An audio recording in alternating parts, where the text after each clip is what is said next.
Come on up. Cindy and Dennis. I love that. You should hear. I was hoping for that chair. I'm going to hide back behind you guys. Oh, I need my cheat sheet. So, Hi guys, thanks for coming, by the way.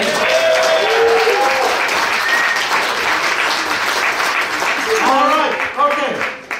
I didn't quit shouting. Yeah. So let's see, where to begin?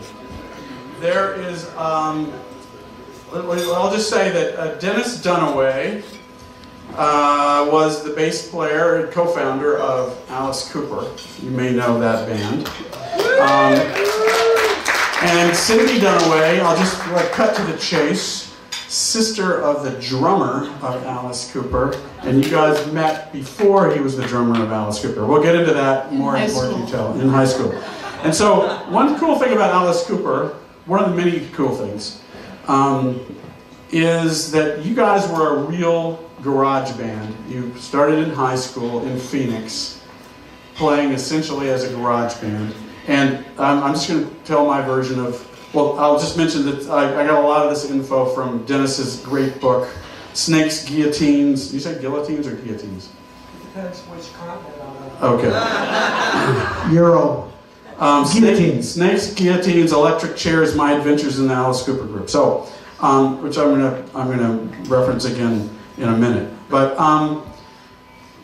you guys started out like, you have the classic backstory of like you didn't really know how to play your instruments at the very beginning, and you kind of started a joke. I don't mean, you can correct me if I get this wrong, but it's kind of like a goof idea to have a band play at a high school thing, and you got some Beatle wigs, and because of the Beatles, that was sort of like had come from Buddy Holly and the Crickets, and then the Beatles, and then you decided to call yourselves the Earwigs, which included wigs, which was already kind of creepy, had a creepiness in it, yeah, right? And we were from Cesspool, England. And you were from, I forgot about that, right. Your backstory was you were from Cesspool, England, thank you. I'd forgotten that entirely. And by the way, we were a few years into our career and people still thought we couldn't play. Well, but they were wrong. I mean, you guys actually had really high. Your musicianship was high, which was, there was a contrast of the kind of crazy theatrics. But then you had well-crafted songs, and you guys were good. And I've spent many bass players I've talked to talk about, you were one of their favorite bass players. So that's cool. There you go. And so as part of the backstory, then you changed your name to the Spiders. I think there was a local guy who said, we can't call you the Earwigs, and you called yourselves the Spiders. And then you had a rule, which was if a band came out with a record with your name, then you decided you couldn't have that name. And I think that was sort of an understood thing, and I don't know if it was correct. Yeah, that's what I mean. That was your kind of the rules of the road at the time for you were that, right? And I think so. A band named the Spiders came out with a record. Is that what happened? Yeah, a Japanese band, but they spelled it with a Y. But still, we thought that was close enough. Yeah. The trademark police would have gotten it. So then you changed your name to the Naz. Of course, right? Thinking that nobody would ever think nobody's going to call yourself the Naz. And then, of course, Todd Rundgren took the name and got a record deal before you guys did. And then we might as well just tell this quick story because somebody earlier asked me, where did the name Alice Cooper come from? So why don't you tell that story, because it's a kind of like almost a nothing story in a way, but go ahead. You guys, you needed another name at this point, right? Yeah, well, the night that it happened, there were about 8 people there, so there's about 8 different stories of how it happened. But Alice thought of, we were coming up, we were determined, okay, we thought nobody would do the Naz, so we got to come up with something that nobody will ever think of. And I mean, it was down to like, the famous one was Glenn Buxton said, Husky Baby Sandwich. And we had 1 million of them. They were flying. Yeah. And then Alice was saying, well, let's get something that's kind of like The Bad Seed or like Lizzie Borden, where it's the cute little American neighbor who happens to have a hatchet behind her back. And it said Alice Cooper. And we're like, I don't know if we're ready for that. You know, we already have cowboys chasing us out of town and everything. But so it was just Alice, and the band was saying, well, it has to be the name of the band. It can't be the name of one person. And we all. And when you say Alice, you mean Vince, because up until that point, right, he was Vince, right? But I call him Alice. Yeah. Even for referring to that era. Even though I didn't in my book. But anyway, so I went home that night. My parents were like, oh, what have you been up to? I said, well, the band has thinking about a new name. What is it? Alice Cooper. And when I saw the look on their faces, I said, that's it. So the next night I was on Alice's side, and the band decided to do it. Well, I'm just going to hit a couple of things, and then we're going to jump to New York in your chronology, and we'll talk about let me throw in a quick one here. Yes. You're talking to Danny about Al Cooper. Yes. Al Cooper came up to me at an airport one time and said, you guys have no idea what you've done to my audiences.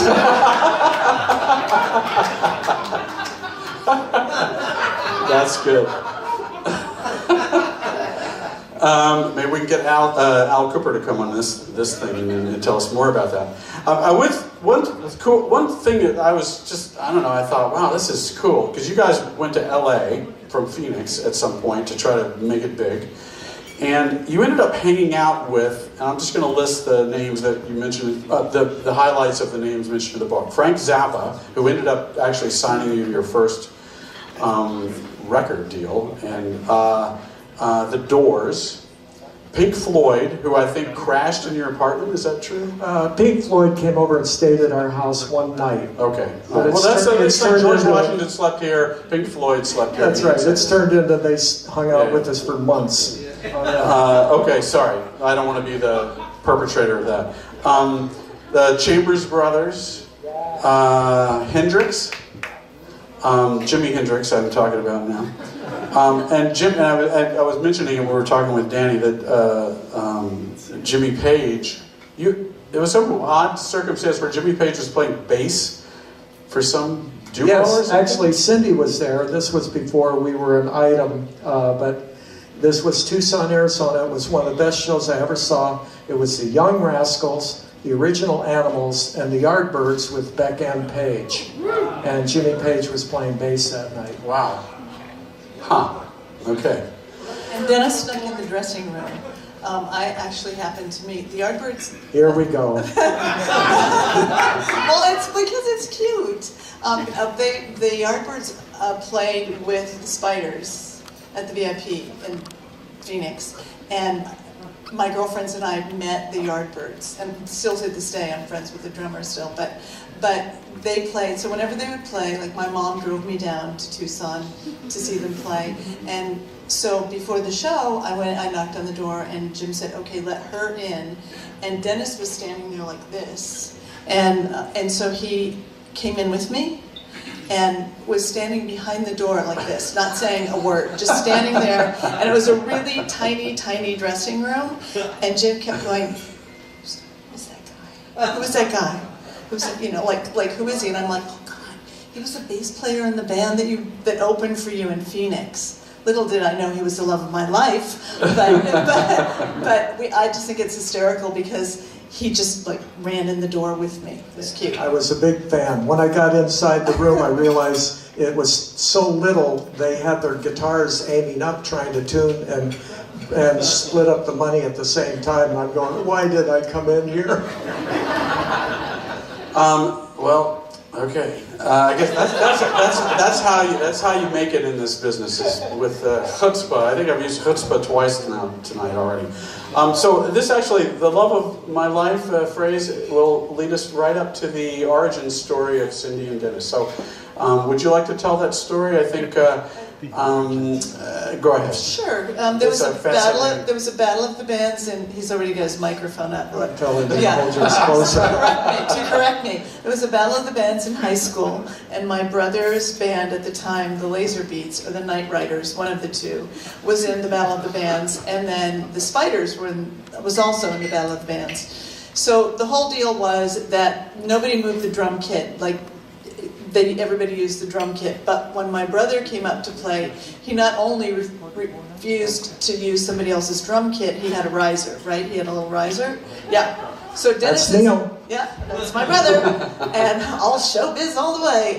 But so I was standing behind Dennis, who was talking to this other guy, and he's going, God, do you believe this guy? Look at him. He's got his own drum set, and I just said, shut up. That's my brother, and he's the best drummer in the world.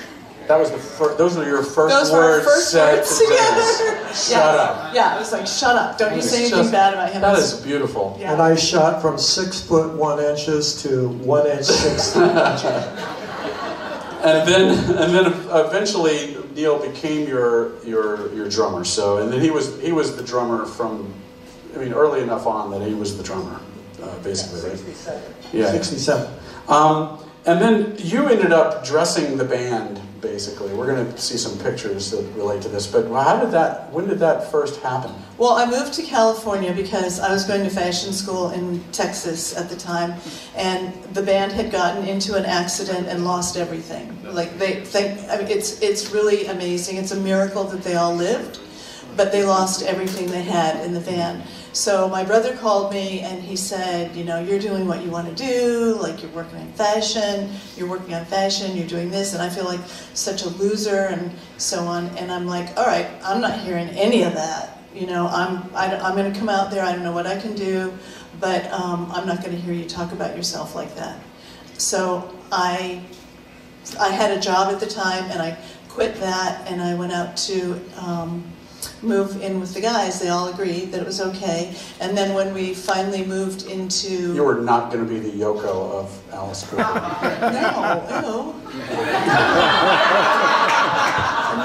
That question was there. It had to be asked. I know what that means, but ew. But anyway, oh my God. I'm going to hit you later for that, actually. Okay. So now this beautiful girl who I had totally made a fool out of myself twice in my lifetime lived in the band house. No, actually there was 3, because at a Love-In in Phoenix, when you guys played, and then Neil's band, The Holy Grail, played, for some random reason you asked me to wear your John Lennon hat while you were on stage. Which was precious, but he was very shy. He used to be very shy. You would never know that. Are y'all still working through some of these issues? They're worked through. They're totally worked through. They're worked through. After 50 years, they get worked through. So anyway, at some point, you said, I'm gonna make stuff for you guys and make a look. We had a meeting, and it was with Joe and Shep, and who were both the amazing managers of Alice Cooper. By the way, Joe Greenberg's son Max is right here. Yeah. Yay! Welcome. Thank you. Anyway, so we had a meeting, and ironically, I just found the letter about this meeting in my mom's letters, because she kept every one of them that I wrote her. But we had a meeting, and everybody had their positions, and we had, I was like house marm, sister, lover eventually.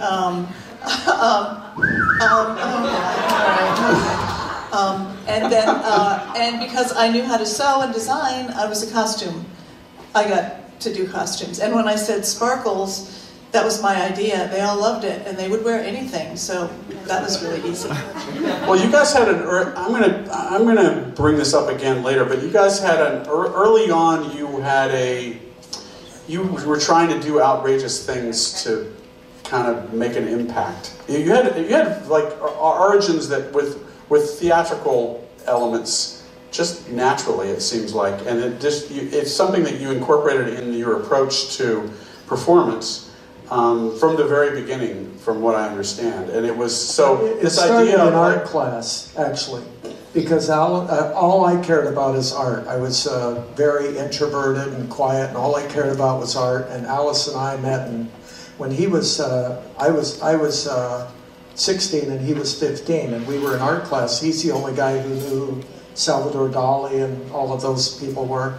And when we decided to start a band, we decided that we would incorporate artistic ideas. And one of the inspirational pictures was that photograph of Salvador Dali with a bucket of water flying through the air and a cat flying through the air. Yeah. We thought we want to do a rock and roll band that has a stage show like that. Yes. So it started, and that's before I even knew what instrument I would play. That's interesting, though. That is interesting that you had that theatricality. It was like a top priority from the very beginning. Like put on a show. Really, it was my rationalization for a reason to give up art for music. Oh, I'll bring art with me. Yeah, okay. And you don't have to give it up. Basically, you can combine them. Well, that we can cut. That might lead into the city center theater story. First, I'll say, you're in Phoenix, you go to LA, you're touring around the country. You mentioned to me that New York would be the last place that would play Alice Cooper records. It was like the tough market for you. Right. They did not like us here. But you did come here a few times, and there was a time when you were here. I forget what you were here for. Maybe you were going to play Max's Kansas City or something, and you guys were staying at a hotel, and you looked out the window, and I'm going to let you take the story. Yeah, well, the far-reaching. I talked about Salvador Dali, but Alice and I also were very influenced by the pop art movement. A lot of the artists that were at the Chelsea Hotel and all that, all the way to this in the middle of the desert in Phoenix, Arizona. So when we got to New York City, then Alice and I happened to be rooming at that particular night, and I looked out through the blinds and across the street with the city center. It's still there and it still looks exactly the same. But there were these giant posters for the Joffrey Ballet, and it was this clown with the spidery makeup. And I'm like, Alice, check this out. If you wore makeup like that, people in the back row of the theater, that was, we were playing clubs at the time. I'm thinking ahead. Yeah. And so, I checked it out. Yeah, that's good. But he is more concerned with what's on TV. But we pulled our change and went down and found some of that mascara stuff. They used mascara at first, which was gross, because I don't know if you know about mascara, but it's for your eyelashes, not to wear on your face, and it's really just the wrong thing. Okay, well, we started out with the wrong thing. But with the right idea. Yeah, well, Alice put it on, so as soon as the theater opened, I went down and got a handbill and brought it back, and Alice copied it, only we decided, well, we're going to make it our own, But he put it on, and then so I said, so what do you think? And he said, I don't know about stage, but for every day.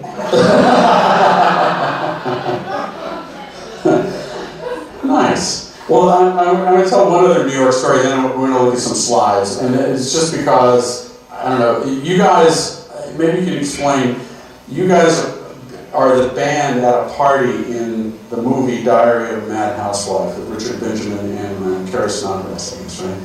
And it was filmed in New York, I think? Yes. And so, from your book, there's a great description in the book of you had some direction, like you guys were just going to be playing in the background, but you guys had sort of conspired, I guess, to go a little nuts. And so you go kind of nuts at the end at some point with pillow feathers and olive oil, and I mean, you can describe it better than I can, but they kept all that in the movie. And I found that you can find it on YouTube, you can find a clip of that, of the party scene from Diary of a Mad Housewife. And it's a shame, it was Frank and Eleanor Perry were the directors.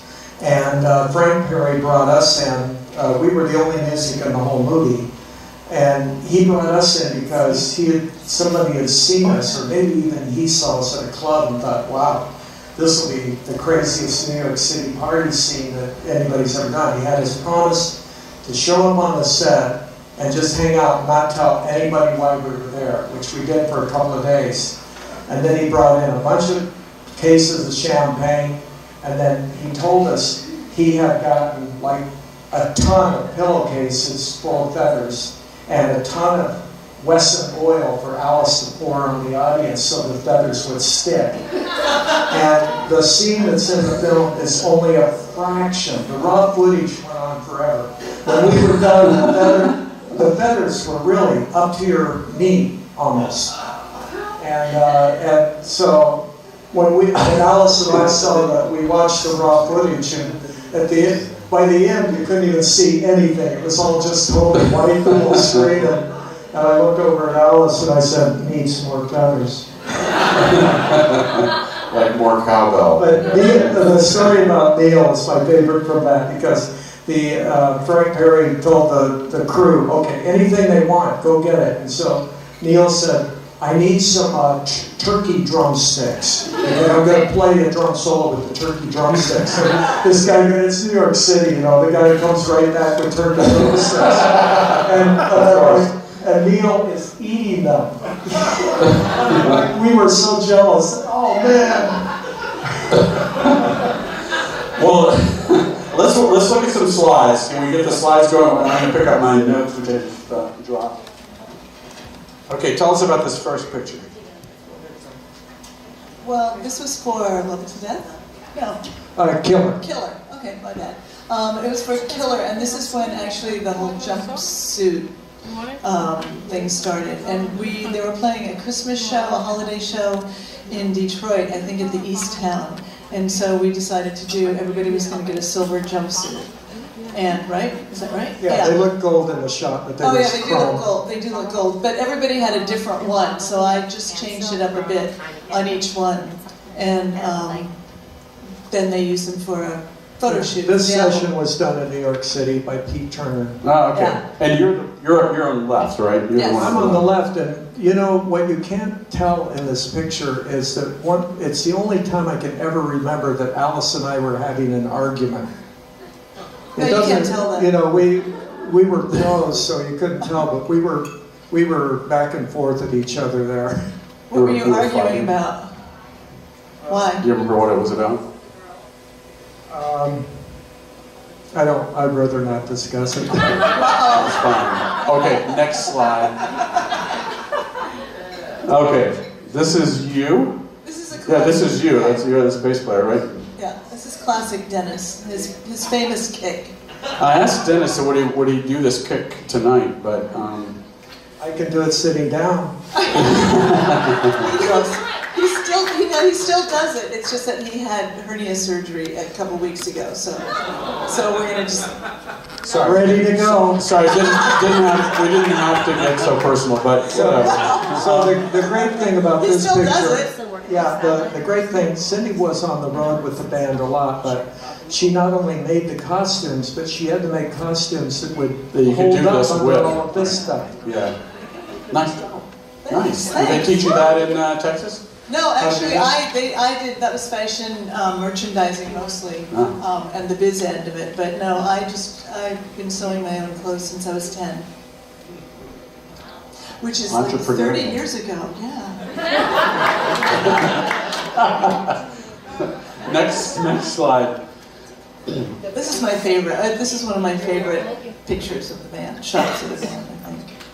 So the great thing about this, and Neil likes to point this out a lot, Glenn Buxton, a lot of people thought, wow, he's the coolest dresser in the band. But Glenn's the one on the far right, right?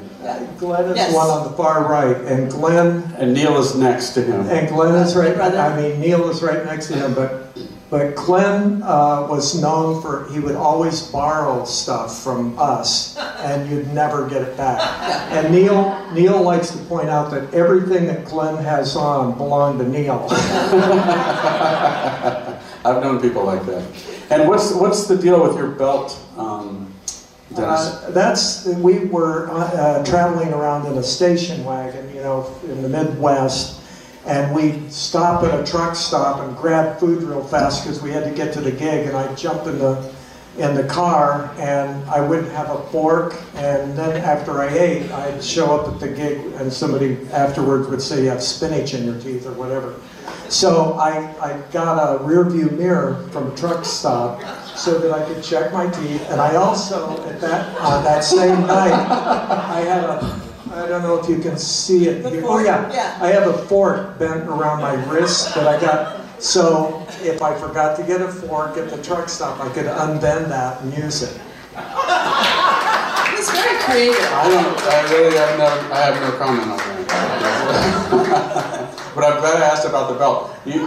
That's not the way you wear a belt, though, is it? Normally? That's the way he wore a belt. I guess that's not the buckle, then. That's just the mirror that you needed for checking your teeth. Part of it had to do with where my base rested. So, you know, if I had a belt buckle up higher, sometimes you lift the base and it lifts your belt as well. The jacket that Dennis is wearing in this one is one of my favorites, and I made it out of a vintage Mexican festival skirt that I found in a thrift store. Not that the sleeves are different, but I love that. We still have it, actually. Cool. I'm sorry I didn't bring it. Okay, next slide. All right. What's up with it? This is you're in the money, and there's a baby. It's from the Buckley movie. What's the story? This was shot in London by David Bailey. David Bailey? Was it? Oh yeah. The other one was Pete Turner. This is David Bailey. And Cindy stayed up all night to make those white satin suits. And then in the morning, she was too tired to come to the photo session, which she really wanted to come to. But I was up all night as well because I was in the same little room with the sewing machine, but I had to go to Who's the baby? That's Lola Pfeiffer, who unfortunately didn't live long after that. She died of, I think, the crib. Crib disease. She was a PR person. Really? Yeah, her mother, Carolyn, worked for Derek Taylor. We met her in London, and her job with us was she would tell us if we were in a room with the party, she'd tell us who was here. Oh, you know, that's Danny Goldberg over there. He's blah blah blah. You need to know this, you know, and that's Max Greenberg and blah blah blah. Right. So that was her job with us, and so the hardest thing about making this photo happen is getting $500,000 in American cash in London. Right, Gail? Was this real? Right, Mary? Gail Rogers, Mary Lamont over here were secretaries for Live Enterprises at the time, and they're the ones that had to make all these crazy ideas happen for us. Well, we'll have them on to talk about how they minted this money. Okay, next one. Oh, so sometimes I would get recruited for various jobs, and I'm a behind-the-scenes person. I am not a theatrical on-stage person, but I got to play a big dancing tooth, and I liked it because I liked it because nobody could see me, and I could see out the cavity, and there was a song, and so I was like, okay, if nobody can see me, I'm good with this, and except for my legs. But so it was for Unfinished Suite, and so that was the $1 Million Babies tour, and I would get brushed every night. The song was Unfinished Suite. You know, your teeth are okay, but your gums gotta go. And Amazing Randy, the magician, would come out and be the mad dentist and drill on Alice, and supposedly he would have laughing gas, and then he would have this dream sequence, and the dancing tooth would come out, and Alice would chase her around and then scrub her down good. Okay. Oh yeah, sure, Cindy will do it. Yeah. actually hadn't really told anybody that I wanted to be a dancer. Well, you know what? It was like I said, and I had like a little switch inside that I can turn my lights off and on with, which was pretty cool. But it truly is because I was completely covered up that I was okay with it. So to flash forward for just a second, when we played in Sao Paulo, Brazil, which turned out to be in the Guinness Book of World Records for largest indoor audience. 158,000 or something? Crazy number. Well, up to that. It varied a lot, the estimates, but it was as far as you could see I inside. counted every one of those. Oh, okay.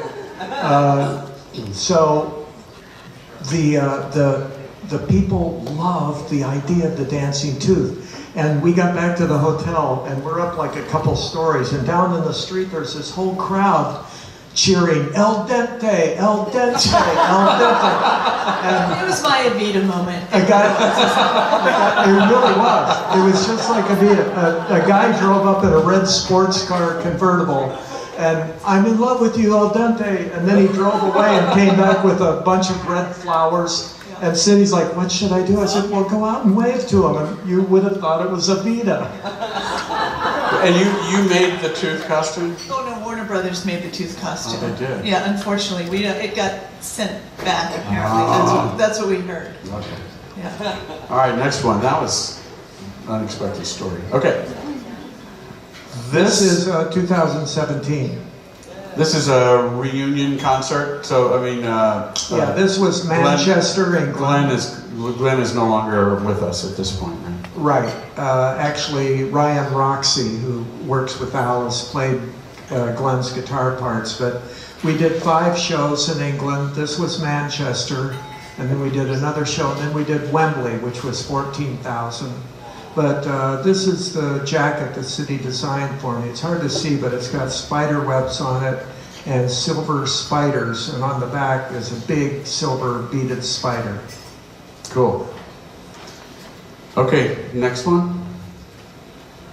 Oh, yeah, we wanted to mention, yes, this is a couple of things we're going to mention about what's going on now. One is that you guys have done it's kind of a short film, music. It's like an extended music video in a way, but... We call it a rock cinema. Rock cinema, okay. Called Cold, Cold Coffin. Quite beautiful and highly, production values are way up there. But you want to say, and Alice's daughter co-stars in it with you, correct? And Calico Cooper. Does she use the name Cooper? Yes. Okay. So we've got some of the people responsible for the film here. Peter Prenier here, who is the director and photographer. We've got the director Brian Sikoki here. We've got Tish and Snooki here. In case anybody didn't notice the big bright lights coming from that part of the town, from their pizzazz. A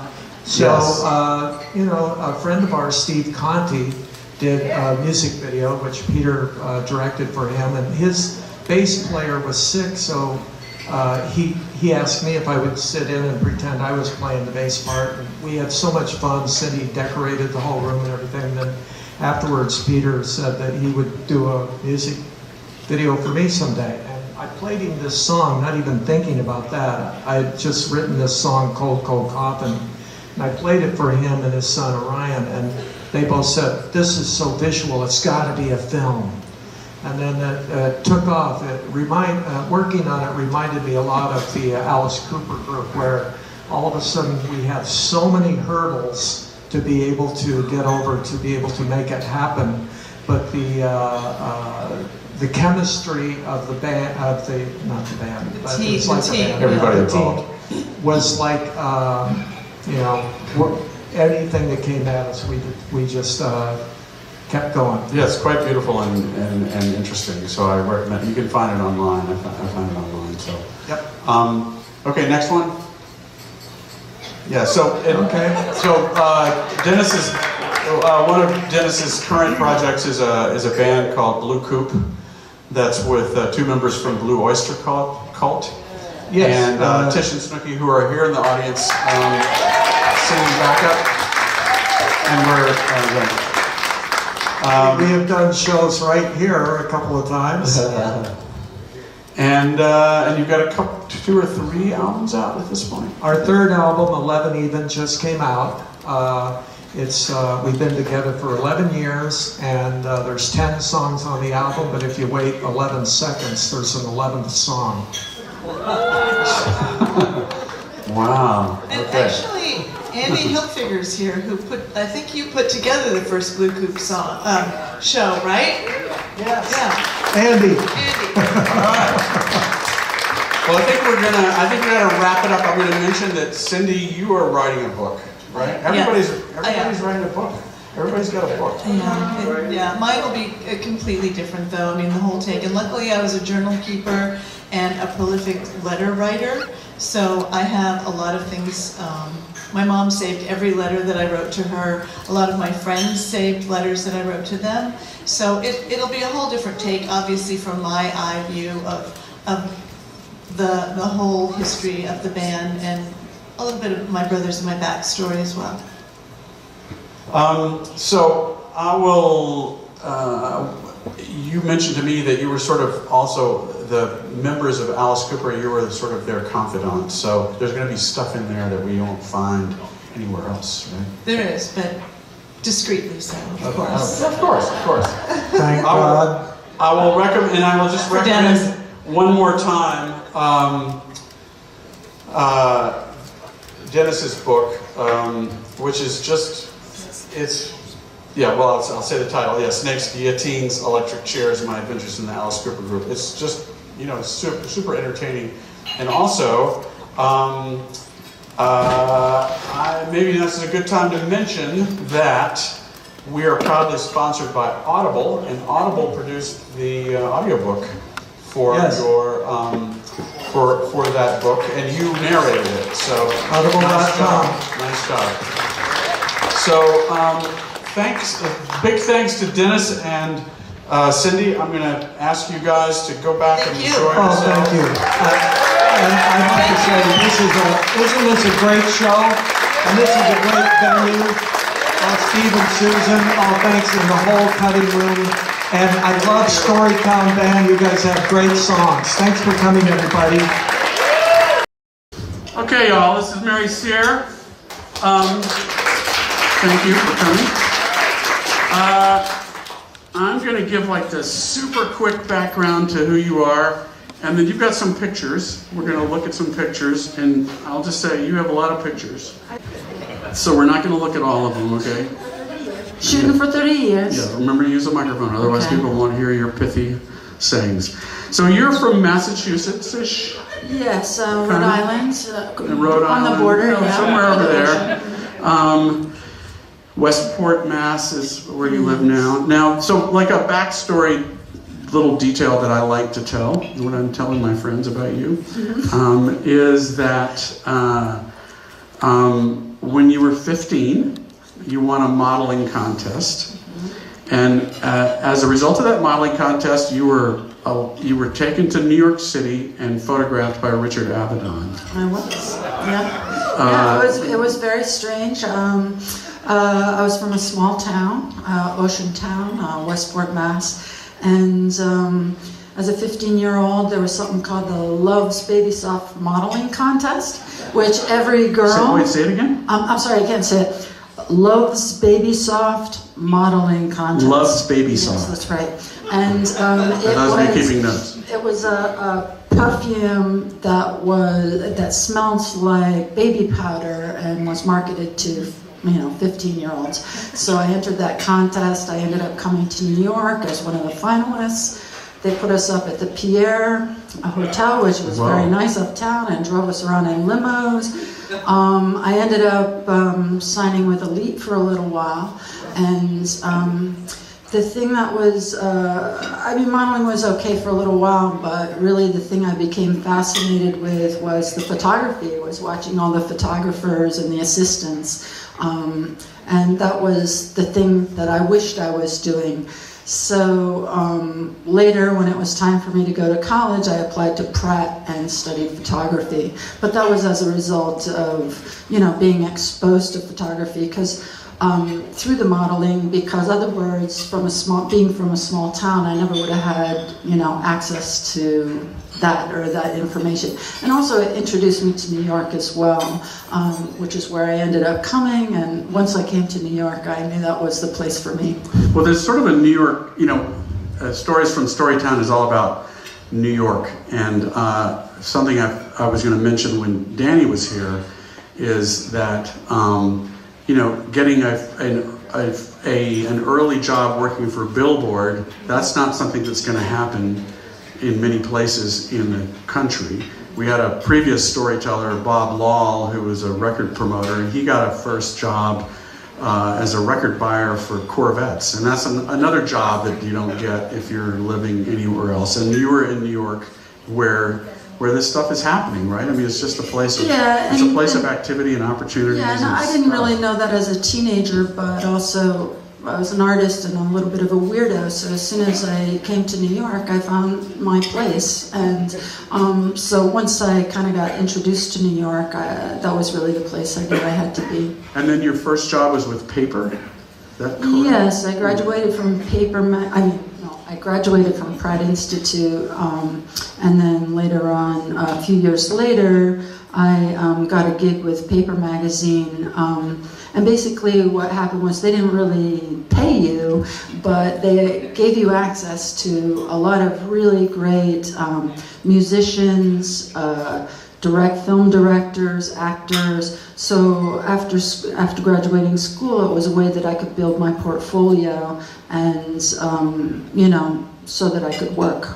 Not to jump ahead, but you photographed the cover of Jeff Buckley's Grace album, and you met Jeff through the paper gig, right? Yeah, I think there was a guy at Paper Magazine named David Herskovitz, and he was the editor there for the photography.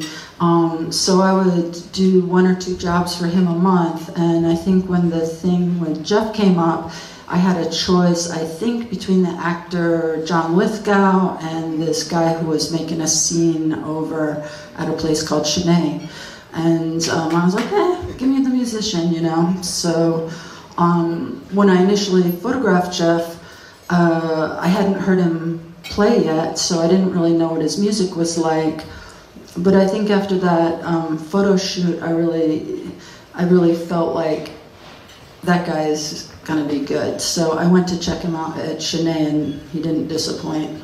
You told me that for some of the labels, they would frequently give you assignments for emerging artists where you'd work with the art director to try to figure out what would be their visual look, because they were early, and you were going to have a significant role in kind of capturing something about them, right? Right, and it was a different time in the 90s. Sony and a lot of the music companies had a lot more money. It was before the internet took over and really kind of deflated the big companies.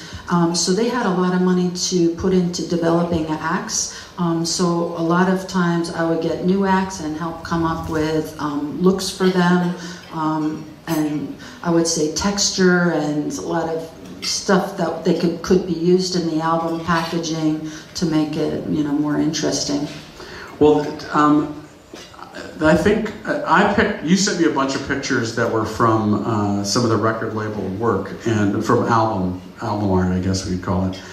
So I thought maybe we could just look at a few and you could just tell us some stuff. So here's one. This is Mark Johnson, who I think is bass player, right? Yeah, and this was for Verve, and we had a really great art director, Chika Azuma. She's a very wonderful art director, and we went together, and the concept was really to reflect more of the title, Sound of Summer Running, as opposed to just shooting a portrait of the artist. So we went and shot, one of them is Mark Johnson's kid, I think it's her.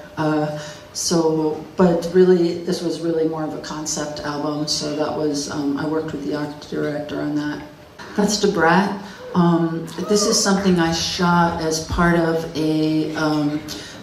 Sony hired me to shoot 10 bands for an event called NARM, where they brought all of their acts, the 10 acts that they would promote the most that year. So I ended up flying around the country shooting people like Sponge and Branford Marsalis and a lot of different people, and Brat was one of them. DeBrat was one of them. And I think... what is she sitting on? That is a weird old barber chair that was in, I think his name is Dupree. The producer was producing a lot of young hip-hop acts at that time, and they had some success, and she was up and coming, and she had a hit. This is Roy Hargrove. Where is this shot? Cuba. In Yeah, Cuba. yeah, it was really wonderful. I got to travel to Cuba, but this was really great. Just going to Cuba was awesome. Roy Hargrove was playing with a lot of wonderful jazz musicians that were in the Castro band. Fidel Castro had a really keen interest in jazz, so he had this wonderful band, and Roy Hargrove ended up playing with a lot of people from Castro's band. Mm-hmm. One of them, I think, was Chucho Valdez. I can't remember. There was a really great musicians though, and the thing that was super fun was that we ended up going into the, I guess, sort of the ghetto-y part where a lot of the people had come from, a lot of the musicians, and where I shouldn't say it like that, but it was, you know, a little bit poor, and it was really fun to document the, you know, people in their environments, and that's my favorite way to photograph people, and it's in more of a documentary style, I would say. But yeah, that was really great. A lot of texture in Cuba. It's great. And was it, well, just one more thing, I mean, this is Sure. kind of like one of those dumb questions. I'm going to ask it anyway. It's just because it's off kilter a bit, and was that deliberate? Was there some? Yeah, I would think I was trying to, like in Cuba, really, there was a lot of textures, beautiful textures, and it had a very dreamy vibe to me in Cuba. So a lot of what I was trying to do, besides getting a good photograph, is to really get a lot of the textures and that dreamy quality. So I kind of like the off-kilter feeling, and I used a strobe in the foreground, and it gives it a little bit of a, I don't know, I feel like there's a bit of a surreal vibe to it, that the other people behind are in shadow and stuff. So I was going for the dreamy vibe. This is Paula Cole. I just thought this was, obviously very striking. Thank you. How did this come about? Well, this is the opposite of the Roy Hargrove. It is in a way. Well, this one was a concept. The idea was the name of the album. I was given the name, and it was called Amen. So, the idea I had at the time, just because I had these candles, those candles you buy at the supermarket that are kind of not voodoo candles, but they would have a Madonna in there, and it would, sort of illuminate like her halo. And the thing that I used for the crown behind her head is I had this metal clock with that looked like a sun, and so I just put it behind her head. And then later the art director Frank,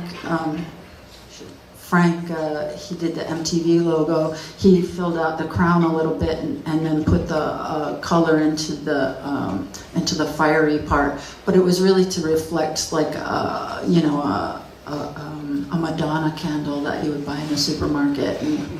This is Joey Ramone. Yeah. Talk about this picture. Obviously just a great picture. Yeah. So. Well, again, paper really exposed me to a lot of really amazing people that were popular at the time. It was funny, I was thinking about Joey Ramone because at that time, now he's like Joey Ramone and the Ramones, but, I think in the time, that must have been about 91. And, he was just somebody that was at CB's a lot. Like, I remember when I was a student at Pratt, he came out and played on the lawn with the Ramones at Pratt. And, so I think now, like Joey Ramone, but it was like a regular fixture. Yeah, that's funny, because this looks like it's an iconic Joey Ramone who had arrived, but you're saying it really came from an earlier... Yeah, like this, I just, when I got this from paper, I just went to his apartment, and shot this in his apartment. That's his, what is it, the cane? Well, he had a lot of tchotchkes all over the place, so I was just like, put that in front of your face. And he's like, okay. We'll finish up with the Grace cover shot, which is, I think you told me that you were not a big fan of this one. No, I didn't even make a contact print. I didn't make a print of this. It was on the contact sheet, and when we met up at Sony to look at the images after the shoot, it wasn't in my pile of proof prints. But when Jeff was looking at the contact sheet, he just pointed at it and just said, "That's it, that's it." And I'm like, "Yeah, but look at this," and he was like, "No, I can tell I'm listening to the music, and that's the most important thing to me." So, it was just, again, it was only this big, but he was saw like, that. "That's it," Yeah. and he never deviated from that. So, it just kind of shows you how, like, the photos can really mean different things to different people. He saw something that I didn't really see in the photograph. Yeah. Okay, well, I'm just going to mention one more time, 25 Years of Grace, an anniversary tribute to Jeff Buckley's classic album. It's just a great book, and I thank you, Merry Cyr, for It was a coming. pleasure. Big hand for Mary.